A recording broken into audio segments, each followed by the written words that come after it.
So the iPhone 11 Pro has 6 different colors compared to the 11 Pro, which only has 4. Yes, that's 4. I'll be comparing the iPhone 11 to the 11 Pro. So to start things off, I would like to start with the size of the screen. The iPhone 11 has a 6.1 inch display compared to the 5.8 inch display on the 11 Pro. So if you're looking for a bigger screen, I would buy the iPhone 11, which is a bit weird because the iPhone 11 is way cheaper than the 11 Pro, so it's a little weird. Now, while I like the 5.8 inch, if you think, I think the iPhone 11 will be best for most people, but it'll be better for most people, but the Pro Max display is massive, while the normal Pro is solid but potentially a little small for some people. Now, the iPhone 11 doesn't have an OLED display like the Pro models, but the liquid display is still really good. OLED screens like those in the iPhone 11 Pro and Pro Max produce richer colors and deeper contrast, so blacks in particular really look inky and not grey. While the LCD in the iPhone 11 can't pull off the same OLED effect, the liquid retina display still provides high quality picture and accurate colors. It's still one of the best LCDs in any smartphone.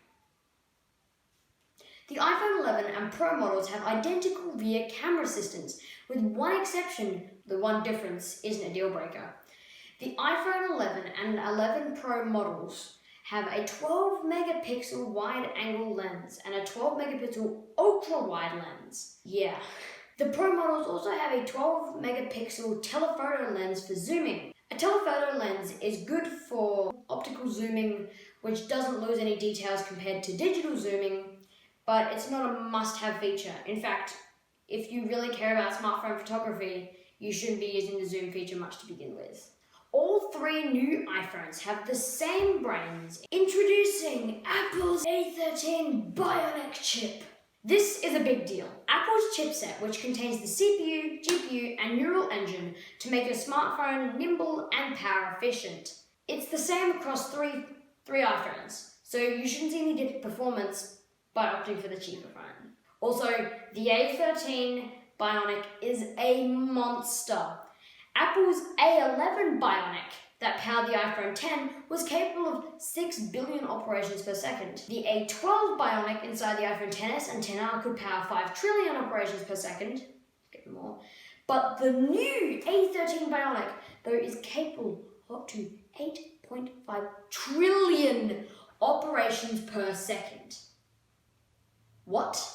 Last year's iPhone XR had the best battery life in any Apple smartphone ever, with the ability to get about 15.5 to 16.5 hours in a single charge. Expected to get 1 more hour compared to his predecessor for about 16.5 to 17.5 hours.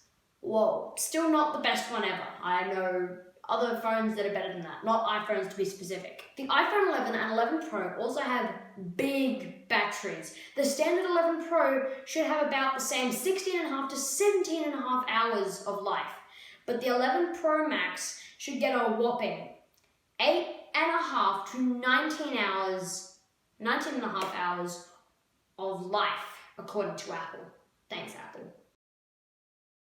The iPhone 11 and Pro models share many of the same specs. All 3 models include the same. I'm going to show up a little bit of a CPU benchmark on the screen and GPU. It is splash and dust resistant IP68, spatial audio with Dolby Atmos support, Bluetooth, Wi-Fi 6 and LTE support, sadly not 5G, dual SIM support, I like that, photo and videos featuring like night mode, quick take, and deep fusion. The new U1 chip is for direct airdrop file transfers.